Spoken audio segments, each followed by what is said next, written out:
নমস্কার সকলকে। আজকে আমরা নতুন একটা বিষয় নিয়ে আলোচনা করতে চলেছি, যেটা হচ্ছে জ্যান জ্যাকুয়েস রুসোর যে শিক্ষা সম্পর্কিত অবদান। তো সেগুলো নিয়ে আলোচনা করব। তার আগে বলবো সবাইকে, যারা এখনো পর্যন্ত শিক্ষাবিদ চ্যানেলে সাবস্ক্রাইব করেননি, অবশ্যই সাবস্ক্রাইব করুন এবং হোয়াটসঅ্যাপ গ্রুপ রয়েছে, হোয়াটসঅ্যাপ গ্রুপে জয়েন হন। কারণ ইম্পর্টেন্ট ভিডিওগুলো হচ্ছে আমি দিচ্ছি খুবই স্পেসিফিকভাবে, এক্সাম পয়েন্ট অফ ভিউ থেকে দিচ্ছি। খুব ভালো লাগবে, নিজে বানিয়ে হচ্ছে আমি প্রোভাইড করছি। সুতরাং আশা করি ভালো লাগবে। আপনাদের কোনো কিছু থেকে থাকলে যে না এই যে পয়েন্টগুলো থেমে যাচ্ছে বা থেকে গেছে, কমেন্ট বক্সে লিখতে পারেন, আলোচনা করতে পারেন। আমি কমেন্ট বক্সে আলোচনা করে দেবো যদি কিছু থেকে যায়। তো তো জ্যান জিকুইস রুশোর যে শিক্ষা সম্পর্কিত অবদান জানার আগে তাকে আমরা জেনে নেব তিনি কোথাকার এবং কোথা থেকে এসছেন, কোথা থেকে তার শিক্ষা চিন্তা ভাবনার প্রতিফলন ঘটে। এবং 1712 খ্রিস্টাব্দে যিনি জন্মগ্রহণ করছিলেন ফ্রান্সের জেনেভা শহরে, এবং পিতা ফরাসি ঘুড়ি প্রস্তুতকারক ছিলেন এবং মাতা ছিলেন সুইস মহিলা। তারপরে তিনি 1712 সাল থেকে 1778 সালে গিয়ে মারা যান। এবং তারপরে তার আত্মজীবনীমূলক যে গ্রন্থ কনফেশনস, তো তার মনে রাখবেন যে তার আত্মজীবনীমূলক গ্রন্থটা কি ছিল, কনফেশনস। এবং তার যে এডুকেশনাল ফিলোসফি বা শিক্ষা দর্শন, তার জীবন দর্শন দ্বারা প্রভাবিত। এবং তার সঙ্গে আমরা দেখতে পাই যে making education into practical process বা introducing trade, business, leather work and embroidery as livelihood, তিনি যে জিনিসগুলোর উপর গুরুত্ব দিয়েছেন। এবং chief exponent of the naturalism, অর্থাৎ প্রকৃতির যে জনক। এবং হিজ মাইন্ড, এবং তার মন হচ্ছে was occupied with problems concerning education and government, education এবং গভর্নমেন্টের হচ্ছে উপর ভিত্তি করে থাকে। এবং he declared everything is good as it is comes from our from the hands and of the author of the nature, but everything degenerates in hand of man. তাহলে যা কিছুই আছে আমাদের কাছে ভালো থাকে, কিন্তু আমাদের হাতে পড়ার পর আমরা তাকে ডিজেনারেট করি, এবং মানুষের মধ্যেই মানুষের হাতে পড়ার পর সেটা চেঞ্জ হয়। সেটা কিন্তু যেটা আছে সেটা তেমন ভাবে আছে। মানুষের হাতে পড়া যেরকম হচ্ছে, ধরে নিন একটা সুন্দর কাপড় বুনছেন, তো কাপড়টা যে অবস্থায় ছিল, তোমাকে কাপড় আর হচ্ছে কিছু অংশ, কিছু জিনিস দেওয়া হলো যে রং করার জন্য। তো তাহলে কি হচ্ছে ব্যাপারটা, আপনাকে দুটো জিনিস দেওয়া হয়েছে, তার মানে কি আপনি ওটা থেকে সুন্দর একটা হচ্ছে কত সুন্দর ফুল ফুল বানিয়ে একটা ভালো সুন্দর একটা রুমাল তৈরি করে ফেললেন। তো এই যে চিন্তা ভাবনা, এইটা একটা মানে আমি বলবো যে তাহলে এভরিথিং হচ্ছে তোমাকে যেমন দেওয়া হয়েছে সেটা গুড, বাট তুমি সেটাকে ডিজেনারেট করছো, তাই না? স্লোগান স্লোগান কি ছিল, return to nature, back to nature. তিনি লিখছেন যে ম্যান ইজ বর্ন ফ্রি, মানুষ হচ্ছে জন্ম থেকে ফ্রি থাকে, and everything is change everywhere he change. জন্ম হওয়ার পর কিন্তু সে সমস্ত ধরনের বন্ধন আবদ্ধ হয়ে যায়। কোন বইতে লিখছেন? সোশ্যাল কন্ট্রাক্ট বইতে তিনি লিখছেন। এবং তার যে আর একটা বই ছিল এমিল, এটা আমরা জানি revolt against the canon of the society, অর্থাৎ এমিলিতে তিনি বিস্তারভাবে বর্ণনা করেছেন এমিলি সম্পর্কে। এবং তিনি লিখছেন যে লাস্ট বুক তার কনফেশনস, আত্মজীবনীমূলক গ্রন্থ, যেটা আমি বললাম। এবং ফিলোসফি অফ রুশো, রুশোর যে জীবন দর্শন, অর্থাৎ তিনি বলছেন রুশোর অনুভূতি প্রবণ যে মনকে এতই ক্ষুব্ধ করেছিল, যে অনুভূতি, যে তিনি প্রচলিত শিক্ষা ব্যবস্থার হচ্ছে মধ্যে মন্দ ছাড়া আর কিছুই তিনি দেখতে পাননি। তার লেখা শিক্ষামূলক গ্রন্থ এমিলি ও সোশ্যাল কন্ট্রাক্ট, তিনি তার দর্শনের মূল সূত্র হয়েছে যে man is born free and everywhere he change, অর্থাৎ জন্মসূত্রে মানুষ স্বাধীন থাকে, পরবর্তীকালে সে সমস্ত শৃঙ্খলা আবদ্ধ হয়ে যায় এবং তার জন্মগত স্বাধীন সত্তা একটা অর্জন করে। এবং তিনি বলছেন যে advocate the idea of natural state, natural man, natural civilization, and he said the cities are the graves of civilization. And the three concept তিনি সেখানে দিয়েছেন, দি নেচার অ্যাজ এন্ডাওনমেন্ট, অর্থাৎ শিক্ষা মানে প্রকৃতির যে কথা বলছেন, ইনার টেন্ডেন্সি, সেটা nature isolation from the society, প্রকৃতি হচ্ছে সে সোসাইটি থেকে আইসোলেট করে। এই যে জিনিসগুলো, নেচার আইসোলেট করছে কাকে, ফ্রম সোসাইটি থেকে আইসোলেট করে।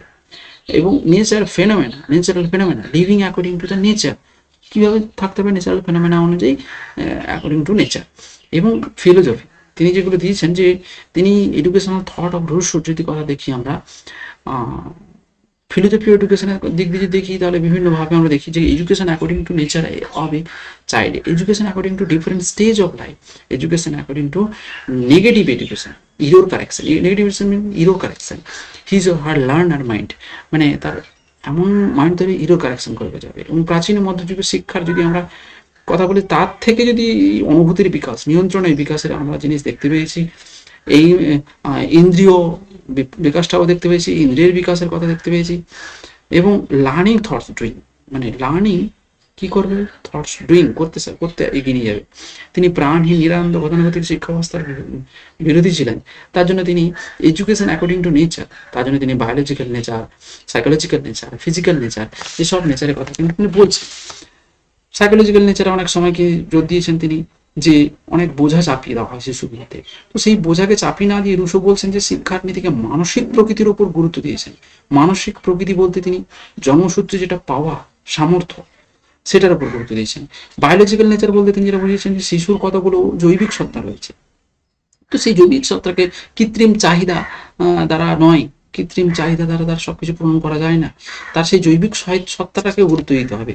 ফিজিক্যাল নেচার, যেটা ব্যাক টু নেচারের কথা বলা আছে, অর্থাৎ দৃশ্যমান গাছপালা, নদী নালা, পশু পাখি ইত্যাদি সমবায় গঠিত যে প্রকৃতি, এর মধ্যে কি শিখতে হবে, এই সম্পর্কিত জ্ঞান নেওয়ার কথা বলছেন, তাই এর সম্পর্কিত জ্ঞান নিতে হবে।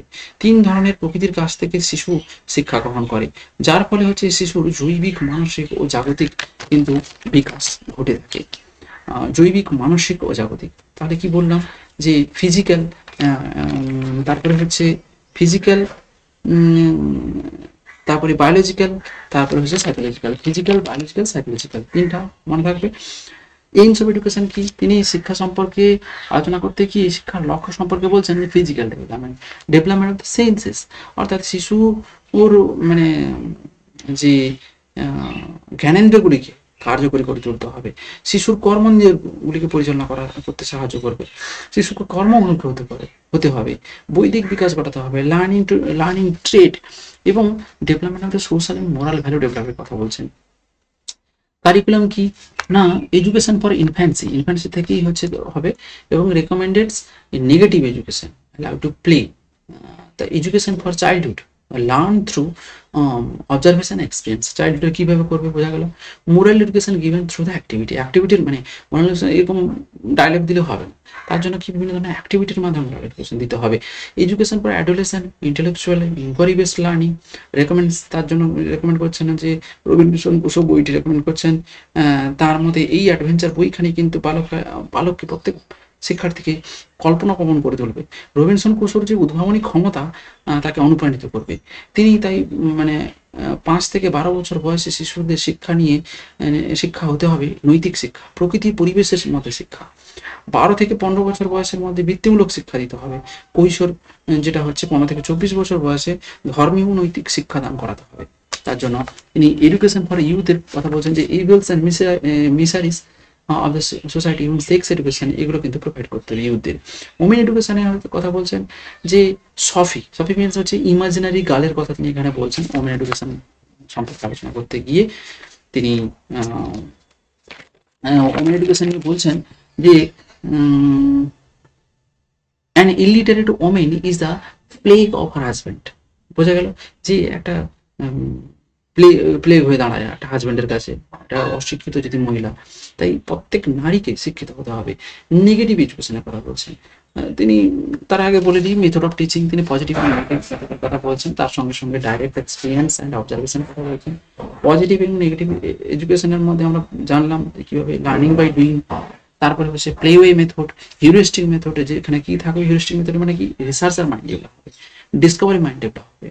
এক্সাম্পল কি, যেরকম আছে example is better then percept, এক্সাম্পলের থেকে দেখো, প্র্যাকটিস মানে রিয়েলে দেখো, রিয়েলে গিয়ে বোঝো। তারপরে role of teacher, not only instructor but only a guide, একটা গাইড হিসেবে তিনি কাজ করবেন। মোটিভেট দ্য চাইল্ড, শিক্ষার্থীকে মোটিভেট করবেন। এক্সপ্লোর দ্য ইনার টেন্ডেন্সি, তার যে ইনার টেন্ডেন্সি সেটাকে হচ্ছে এক্সপ্লোর করতে যেতে পারে, তার দিকে গুরুত্ব দেবেন। ডিসিপ্লিন কি, complete freedom with a minimum guidance, complete freedom দিতে হবে, একটা মিনিমাম গাইডেন্স থাকবে, সেই অনুযায়ী দিতে হবে। এবং নেচারাল পানিশমেন্ট, নেচার থেকে শিখবে। নেচারে যেটা আমরা জানতে পারছি শান্তিনিকেতনে, যেটা প্রকৃতির কোলে থেকে শেখা, প্রকৃতির বুকে হচ্ছে থেকে শেখা, এবং তার থেকেই হচ্ছে শাস্তি। সেখানে কোনো কিছু পড়লে হলে সেখান থেকে শাস্তি পাবে। স্কুল প্রকৃতির কিছু খারাপ করলে প্রকৃতি থেকে শাস্তি পাবে। School should be natural surrounding away from the cities. স্কুলকে ন্যাচারাল সারাউন্ডিং এর মধ্যে স্থাপনের কথা বলেছেন। কন্ট্রিবিউশন অফ এডুকেশনের কথা তিনি আলোচনা করতে গিয়ে তিনি বলছেন যে ফোস্টার ইনেট পোটেন্সিয়ালিটি, মানে child, because child is a natural way, child think purely, freely, they want to freely think, তো তার জন্য ন্যাচারাল ওয়েতে তাদেরকে দিতে হবে। ডিসকভারি আনফোল্ড যে ট্রেডসগুলো রয়েছে শিক্ষার্থীর মধ্যে সেটাকে তুলে ধরতে হবে। Put problem before the child and let him solve them himself, তাকে প্রথমে প্রবলেমটা আগে দিতে হবে, তারপর তাকে সলভ করতে দিতে হবে, মানে সলভ করতে তাকে দাও, কথাটা কি করে দেখা যাক। ভোকেশনাল ট্রেনিং, চাইল্ড সেন্টার্ড অ্যাক্টিভিটিসের উপর গুরুত্ব দিতে হবে, ফিজিক্যাল ডেভেলপমেন্টের উপর গুরুত্ব দিতে হবে। নেগেটিভ এডুকেশন বলতে তিনি বলতে চান no positive education, freely to learn, যেখানে ফ্রিলি লার্ন করতে পারবে, কোনো টাইমের বাধা ধরা থাকবে না, কোনো বই থাকবে না, কোনো হ্যাবিট ফরমেশন থাকবে না, কোনো মোরাল এডুকেশন থাকবে না। Each and everything are acquired by the nature, by when he or she go to the nature and they feel each and everything, and they doing each and everything in the nature, তার মধ্যে থেকেই হচ্ছে they can develop their own character, they can develop their own natural character, they can develop their own natural, their moral education, they can develop their formal education, no formal education, তারা প্রকৃতি থেকে সেগুলো সব form করবে, back to nature. তাই জন্য হচ্ছে প্রকৃতির কাছে ফিরে আসো, প্রকৃতিতে শিক্ষা নাও, এই স্লোগান তিনি দিয়েছেন। নারী শিক্ষার জন্য তিনি নারী শিক্ষার শ্রেষ্ঠ উদ্দেশ্য হওয়া উচিত স্বামীর আদর্শকে। এইখানে একটা জিনিস থেকেই যায়, শুধু স্বামীর আদর্শ গৃহিণী হওয়া আর কিছু না করা, স্বামীকে সুখী রাখাই হচ্ছে নারী শিক্ষার প্রধান কাজ। অনেকটা মানতে পারি না আমি। নারীদের উচ্চ শিক্ষার কোনো প্রয়োজন নেই, তার মতে নারীদের নিয়ন্ত্রণে রেখে বিবাহিত জীবনে সহায়ক শিক্ষাদান করাই হলো নারী শিক্ষা। বোঝা গেল? তো অনেক সব জিনিস তো আমরা গ্রহণ করতে পারি না, যেটা ভালো সেটা আমরা গ্রহণ করব। তো বর্তমান সমাজে এর থেকে ঊর্ধ্বে উঠে আরো আমরা এগিয়ে এসেছি। তো রুশোর চিন্তা ভাবনা, রুশোর শিক্ষা চিন্তা ভাবনা বর্তমানে আমরা বিভিন্ন জায়গায় প্রতিফলিত দেখতে পাই, যার শিক্ষা চিন্তা বর্তমান সমাজকে অনেকাংশে প্রভাবিত করে। Thank you so much, thanks to all of you. পরবর্তী ভিডিও হচ্ছে আমরা আলোচনা করছি পরবর্তী আরেকজনের সম্পর্ক নিয়ে। তো দেখতে থাকুন, ভালো লাগবে আশা করি। হচ্ছে গিয়ে যদি কোনো কিছু বাকি থেকে যায় কমেন্ট করুন যে না এই জায়গাটা নতুন কিছু আর অ্যাড করা প্রয়োজন, তো সেটা নিয়ে আলোচনা করে দেবো। Thank you so much.